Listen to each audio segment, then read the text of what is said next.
ఈలోగా వేగుల వాళ్ళు ఆ సమయంలో భరతఖండం అంతా తిరుగుతున్నారు దుర్యోధనుడి పనుపున. మీతో నేను మొట్టమొదటి రోజునే విజ్ఞాపన చేశాను. మొదటి రోజో 2-3 రోజుల్లోనో అసలు విరాట పర్వ ప్రారంభమే ఈశ్వరానుగ్రహం.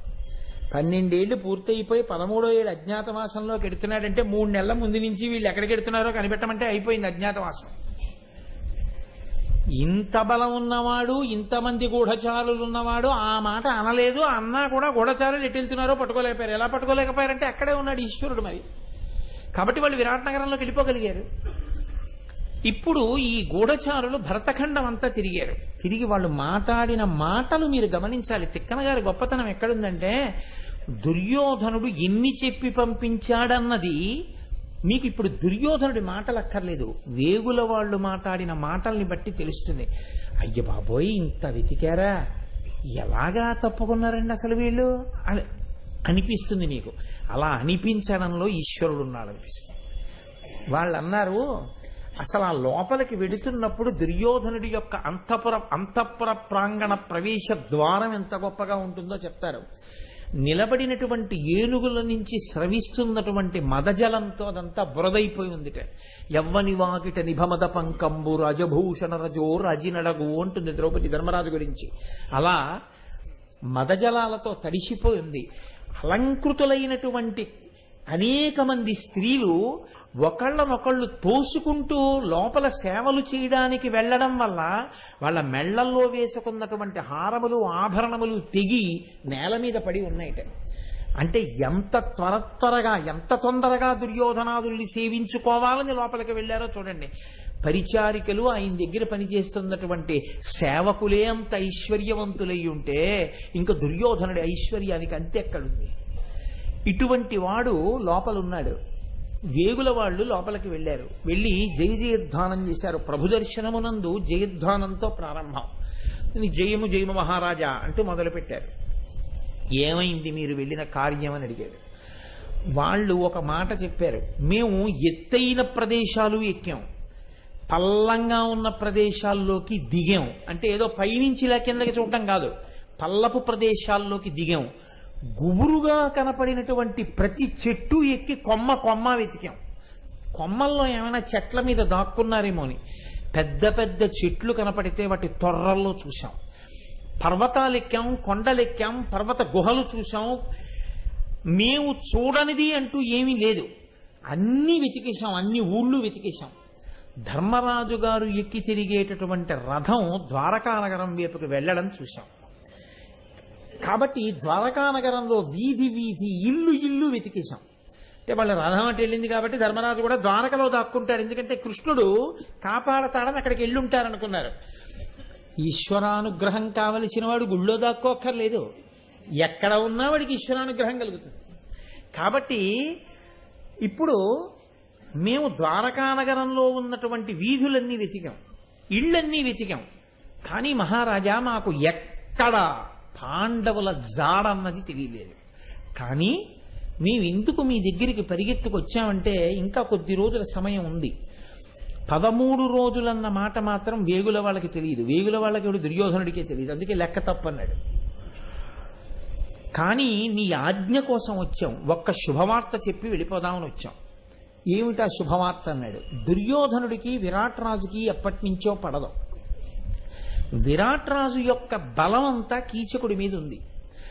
అటువంటి కీచకుణ్ణి ఒకానొక నాడు 5 గంధర్వులకి ఇల్లాలైనటువంటి ఒక స్త్రీ ఏడాది క్రితం నుంచి సుదేష్ణా మందిరంలో సైరంధ్రిగా సేవిస్తోందిట.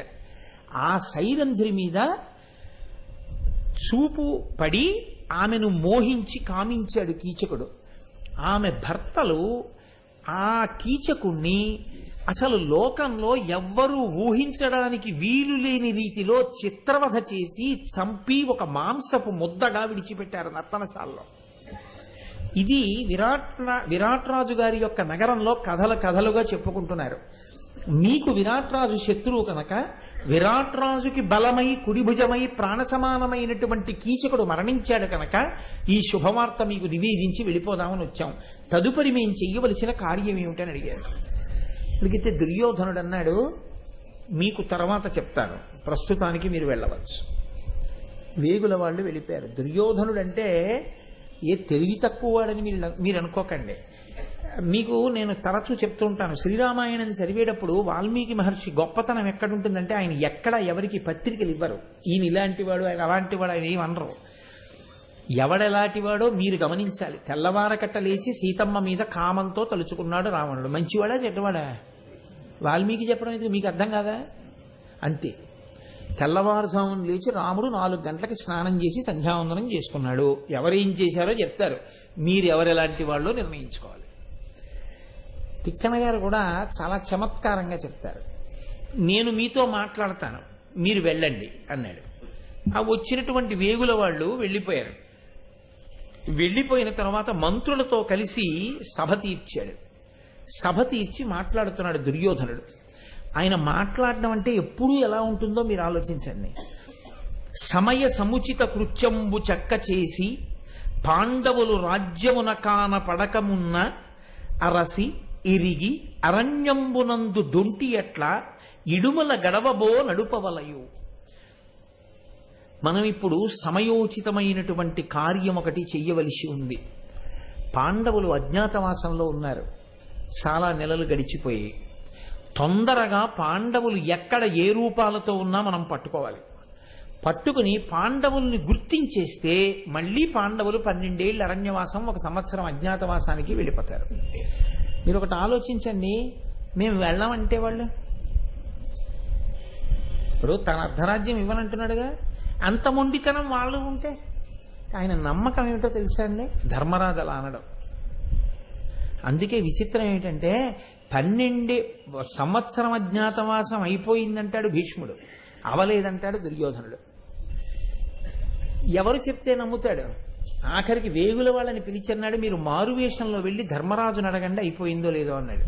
వాళ్ళు మారువేషంలో వెళ్ళి ధర్మరాజుని అడిగారు, అయిందా నిజంగా అజ్ఞాతవాసం ఏడాది అన్నారు. అయిపోయిందని ఆయన లెక్క చెప్పాడు. ఆయన లెక్క వినలేదు దుర్యోధనుడు. ధర్మరాజు గారు చెప్పారు అయిపోయింది టెండి అన్నాడు. అయితే అయిపోయి ఉంటుంది అన్నాడు. అంటే నమ్మకం ఏమిటో తెలుసా అండి? ధర్మరాజు అబద్ధం ఆడటం, ధర్మరాజు ధర్మం తప్పడం. ధర్మం తప్పడు కాబట్టి ఆయనకి ధర్మం రక్షణగా నిలబడుతుంది అని దుర్యోధనుడు అనుకుని ఉంటే భారతం ఇంకోలా ఉండేది. మీరు గమనించండి, ధర్మరాజు ధర్మం తప్పడు. ధర్మం తప్పని ధర్మరాజు గీసిన గీత 4 తమ్ముళ్ళు దాటరు. ఇది తెలియదా దుర్యోధనుడికి? ఖచ్చితంగా తెలిసి. ఇప్పుడు నేను చెప్పిన ఉదాహరణ మీకు చాలదా? నా సొంతం కాదు, మీరు భారతంలో ఉంది చదవండి. ఇది తెలిసి ఉంటే, ఇంత ధర్మం తప్పని వాడు కాబట్టి ఈశ్వరానుగ్రహం ధర్మజునికి ఉంటుంది. కాబట్టి ధర్మజునితో వైరం కన్నా ధర్మజునితో సంధి మంచిది అని దుర్యోధనుడు అనుకుని ఉంటే మహాభారతం ఇంకోలా ఉండేది. మాట తప్పని వాడు ధర్మరాజు కాబట్టి మనం కనిపెట్టేస్తే మళ్ళీ అరణ్యవాసానికి వెళ్ళిపోతారంటాడు. అక్కడుంది బుద్ధి తక్కువతనం, అక్కడుంది మూర్ఖత్వం. ఒకడు సంతోషంగా ఉంటున్నాడు, ఏమిటి కారణం? వాడి భక్తి. నువ్వు కూడా సంతోషంగా ఉండాలి. ఏం పొందాలి? భక్తిగా ఉండడం, ధర్మంగా ఉండడం నేర్చుకోవాలి. అవి మానేసి ఆయన సంతోషంగా ఉంటున్నాడని నువ్వు వేడిస్తే నీకేమిటి వస్తుంది? నీకు వచ్చేది ఏం ఉండదు దానివల్ల. నీవు నీ మార్గాన్ని నిరూపణం చేసుకోవడంలో ఉంటుంది. ఇది చాలా మందికి ఉండే గుణం ఎక్కడుంటుందంటే, భగవద్భక్తి గొప్పది అంగీకరిస్తారు, ధర్మం గొప్పది అంగీకరిస్తారు. ఉత్తర క్షణం చాటుకెళ్ళి ఏమంటారో తెలుసా అండి? అబ్బా ఆయనదంతా చాదస్తం అండి, అలాగే ఉంటాడంటారు. అప్పుడు ఇంక నీకెందుకు పనికొచ్చింది అది? అది చాదస్తం అయితే నీకు ఇంకెందుకు పనికిరాదు అది. దానికన్నా కాస్త పై స్థాయిలో నిలబడితే దుర్యోధనుడు అంతే. కాబట్టి ఆయన ఏమంటాడంటే, పాండవులు రాజ్యమున కానపడకయున్న అరసి ఎరిగి అరణ్యంబునందు దొంటి ఎట్ల ఇడుమల గడవబో నడుపవలయు. అరణ్యములలో ఇంతకుముందు పాండవులు ఎలాంటి కష్టాలు పడ్డారో అలాంటి కష్టాలు పడేటట్టుగా మళ్ళీ మనం చెయ్యాలి. దానికి ఏమిటి మార్గం?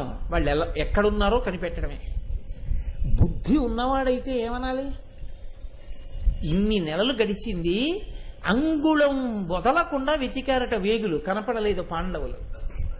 వాళ్ళ ధర్మం వాళ్ళని కాపాడింది. సాధ్యమా దాక్కోవడం?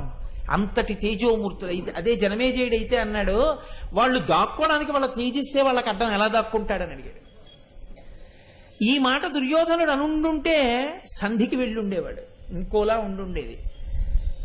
మూర్ఖత్వం, మొండితనం మనిషిని సక్రమంగా ఆలోచించనివ్వవు. మారడం అంటే ఏమిటంటే తన తప్పు గుర్తిరిగితే ఖచ్చితంగా మార్పు రావాలి అనుకుంటే మీకు తెలిసిపోతుంది. అహంకారం అడ్డొస్తుండడం కూడా మీకు తెలిసిపోతుంది. మీరు మీ తప్పు ఒప్పుకోలేరు. మీ తప్పు ఒప్పుకోలేని భేషజంతో కూడిన బతుకు బతికినంత కాలం మార్పు తెచ్చుకోవడానికి అంగీకరించినట్టు. మార్పు తెచ్చుకోని దుర్యోధనుడు చివరికి ఏం పొందాడో, మార్పు తెచ్చుకోవడానికి ప్రయత్నించిన విభీషణుడు ఏం పొందాడో మీరు అర్థం చేసుకోవాల్సి ఉంటుంది. మారిన విభీషణుడు ఏమయ్యాడు, మారని దుర్యోధనుడు ఏమయ్యాడు, అంతే తేడా, అంతే. కాబట్టి కేవలం వాళ్ళెవరినో చూడడం కాదు, నువ్వేం చేస్తున్నావు చూసి ఇది అవసరం. దుర్యోధనుడి ఆలోచనలో ఉండే తేడా మీరు ఆయన మాట చేత పసిగట్టాలి. ఇది ఆయన ఆలోచన ధోరణి. దుర్యోధనుడికి ఎప్పుడూ పక్కన ఉండి ఎగదోసేవాడు ఎవరో తెలుసా అండి? కర్ణుడు. కర్ణుని యొక్క శీలంలో ఉన్న పెద్ద పొరపాటు ఎక్కడుందంటే సమయానుకూలంగా అబద్ధాలు ఆడతాడు. చాలా పెద్ద పొరపాటు అక్కడ ఉంది. ఈ అబద్ధం ఎంత కొంప ముంచేస్తుంది అని ఆలోచించాడు. అదే ముంచేసింది కూడా దుర్యోధనుణ్ణి. పరశురాముడు నీకు బ్రహ్మాస్త్రం భాషించదని శాపం ఇచ్చాడు. నాకు బ్రహ్మాస్త్రం పరశురాముడి దగ్గర నేర్చుకున్నానని వచ్చి చెప్పాడు దుర్యోధనుడితో. నమ్మేశాడు. ఆయన నమ్మకం ఏమిటంటే కర్ణుడు నా పక్కనున్నాడు కాబట్టి అర్జునుణ్ణి మట్టు పెట్టగలడు, భీష్ముడి మా పక్కనున్నాడు స్వచ్ఛంద మరణం ఉన్నవాడు కాబట్టి పాండవులందరూ పడిపోతారు. ఎంతమంది తన పక్కనున్నా అధర్మం ఒక్కటి చాలు కాల్చేయడానికి. ఎన్ని దూదితో కూడినటువంటి గిడ్డంగులు నీకున్నా ఒక్క నిప్పురవ్వ చాలు నీకు ప్రమాదం తేవడానికి. ఇది దుర్యోధనుడు తన జీవిత పర్యంతంలో ఎంతమంది వచ్చి చెప్పినా అర్థం చేసుకోలేకపోయాడు. ఇది అర్థం కాలేదు ఆయనకి, ఆయన వినలేదు. ఇది వినకపోవడమే ఆయన గొప్ప ముంచేసింది. కాబట్టి చూడండి, ఎప్పుడు వెంటనే మాట్లాడతాడు కర్ణుడు. ఆ మాట మాట్లాడే అందుకే ఎప్పుడు జ్ఞాపకం పెట్టుకోండి, మీరు కేవలం ఇతిహాసంగా వినద్దు, కేవలం కథగా వినద్దు. జీవితంలో మీ బాగు కోరి మీకు కఠినంగా ఉన్నా సరే మాట్లాడే మనిషిని ఒకరిని తప్పకుండా మీరు స్నేహంగా ఉంచుకోవడం అలవాటు చేసుకోండి. ఎందుకో తెలుసా, మాట కించిత్ కఠినంగా ఉండొచ్చు, ధర్మజుడు మాట్లాడతాడు అలా, అప్పటికది కఠినంగా ఉన్నట్టుంటుంది. భీముణ్ణి ఏమన్నాడు, ఇలా కంటితో చూసి వంట చెరుకుకి చెట్టు కావాలా నీకని అడిగాడు. అన్నాడు కాబట్టి, కూర్చున్నాడు కాబట్టి అజ్ఞాతవాసం నిలబడింది, లేకపోతే ఏమై ఉండేది?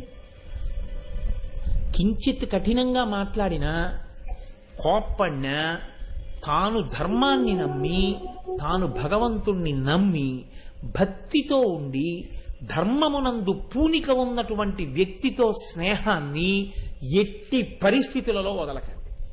ఏది పోనివ్వండి, ఆ స్నేహాన్ని వదలకండి. అదొక్కటి చాలు మీ జన్మ ప్రయోజనాన్ని కాపాడుతుంది. మీరు వినండి, వినకపోండి. ఒక రోజు వినరు, 2 రోజులు వినరు, 3 రోజులు వినరు, ఆయనకి అదే పని. ఆయన అది తప్ప ఇంకొకటి చెప్పండి, ఎందుకంటే ఆయన నమ్మకం అటువంటిది. అది ఏం చేస్తుంది? మార్చి తీరుతుంది. రామకృష్ణ పరమహంస ఇదే అంటారు.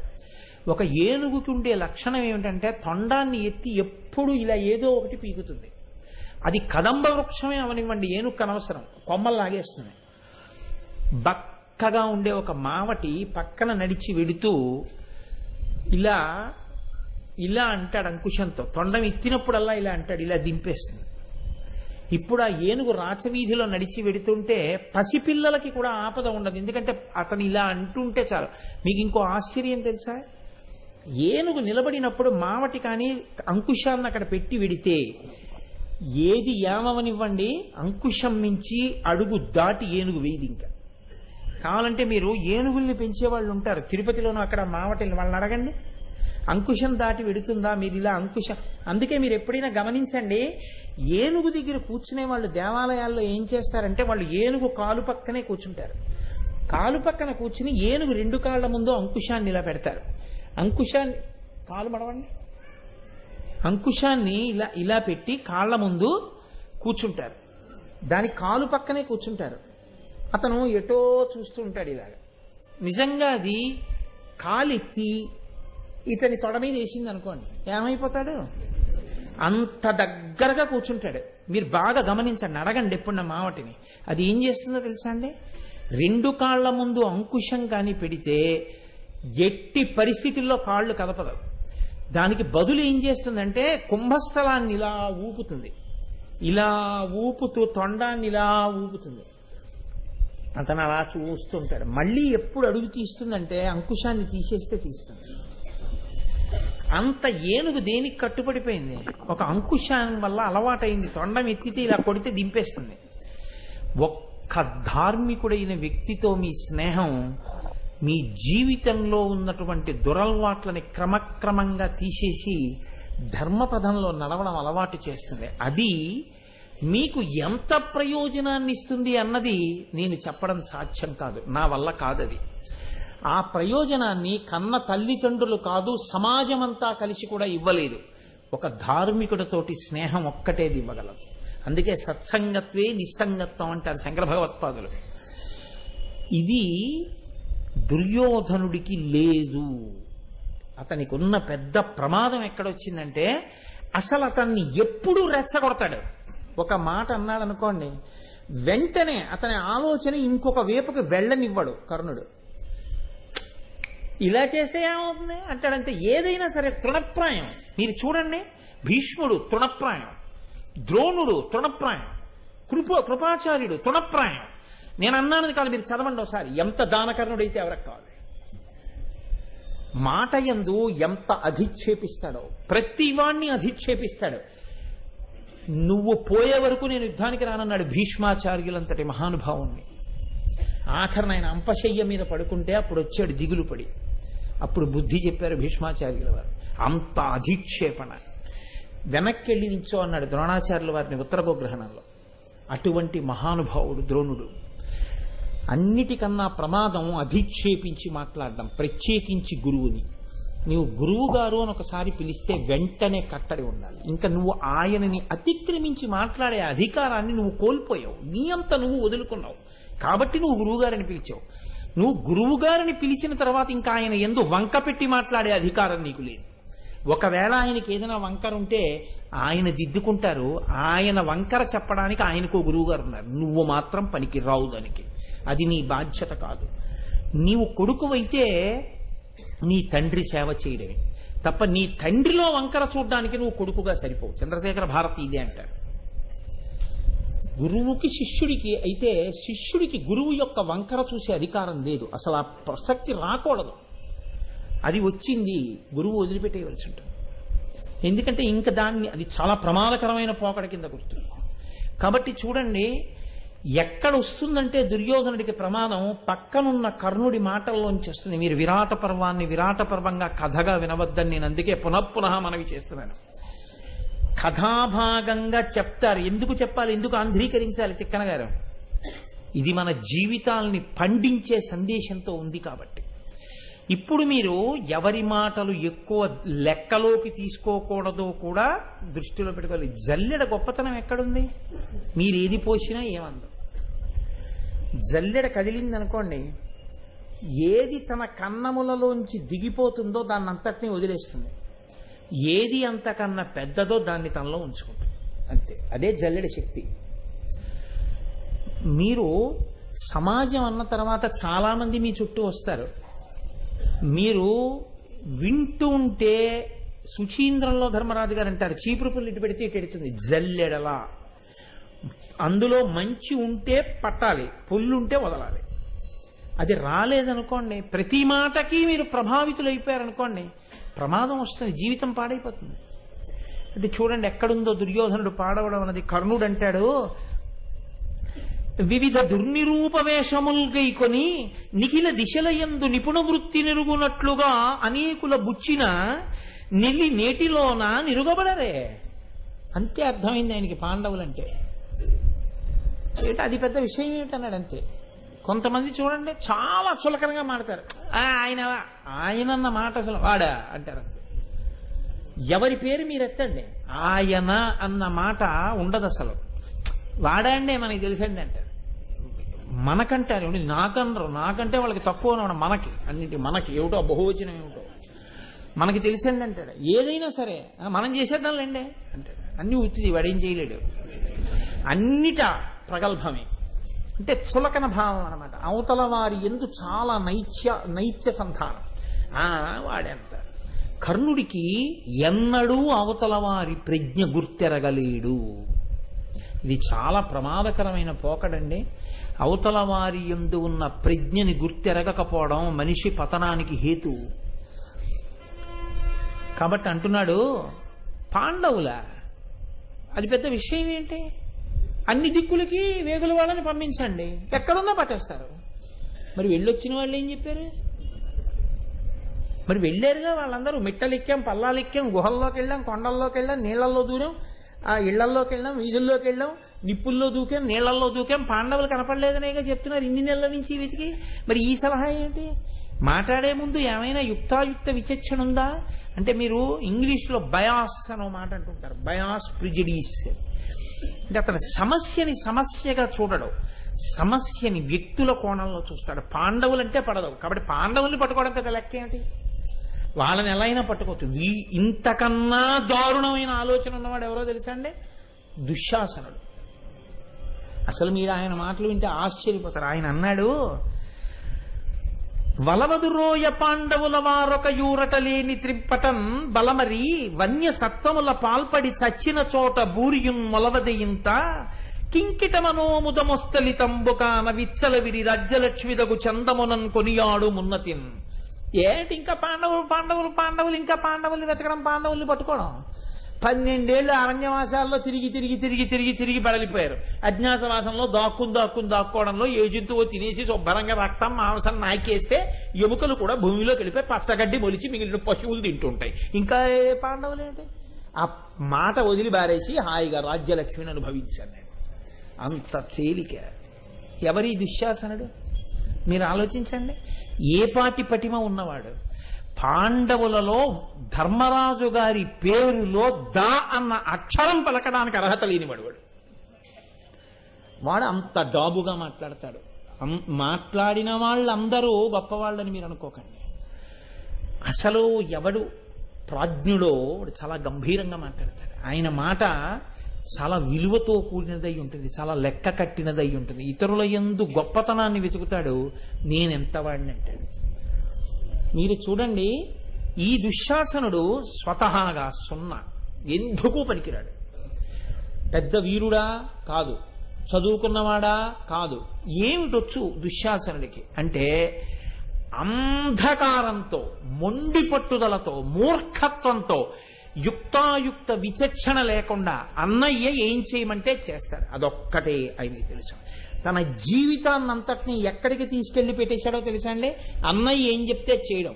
అన్నయ్య చెప్తున్నది ధర్మమా అనవసరం, అన్నయ్య ఏం చెప్తే చేస్తాడంతే. ద్రౌపదీదేవిని తీసుకురమ్మని అంతఃపురంలో ఉన్నటువంటి వ్యక్తిని ఒకడిని పంపిస్తున్నాడు. ఆయన భయపడ్డాడు, భీముడు చూస్తున్నాడని. నేను వెళ్ళి రమ్మన్నానన్న మాట గుర్తెట్టుకుని ఉత్తరోత్తరం ఎలా చంపేస్తాడో అని భయపడి వెళ్ళడానికి జంకుతున్నాడు. దుర్యోధనుడు పిలిచాడు, వీడు భయపడుతున్నాడు రా భీముడిని చూసి, నువ్వు వెళ్ళి తీసుకురా ద్రౌపదిని అన్నాడు.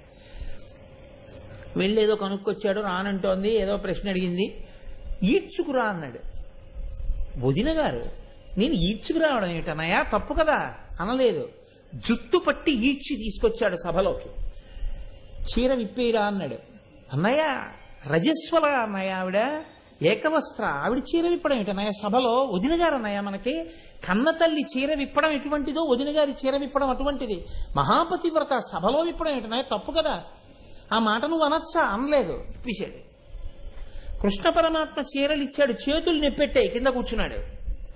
ఘోషయాత్రలో దుర్యోధనుడు అన్ని దెబ్బలు దీని గంధర్వుల చేతిలో, ఇంకెందుకురా నా బతుకు చచ్చిపోతాను, నువ్వు రాజ్యం ఏలన్నాడు దుశ్శాసనుడు. అన్నయ్య నువ్వు రాజ్యం ఏలాలన్నయ్య, నువ్వు చచ్చిపోవడం ఏంటన్నయ్య, వెర్రేడుపులు ఏడిచాడు. గుడ్డిగా నమ్మి అధర్మంతో ప్రవర్తించే వాళ్ళ వెనక తిరిగి అదే పనిగా జేజేలు కొట్టి అర్థం పర్థం లేని జీవితాన్ని గడిపేసి అదే తమ జీవితానికి సార్థకత అనుకుంటే ఏమైంది? వీడి గుండెలు బద్దలగొట్టి చీల్చి నెత్తురు తాగి ఆ నెత్తుటి చేతులతో వెళ్లి ద్రౌపదీదేవి కురులకు రాసి ముడివేస్తారన్నాడు. శల్య పర్వంలో దుశ్శాసనుడు భీమసేనుడితో యుద్ధానికి వచ్చాడు. వాడి బ్రతుక్కి భీముడితో యుద్ధమా? ఓ 4 బాణాలు వేశాడు, ఆయన ధనస్సు విరగొట్టాడు.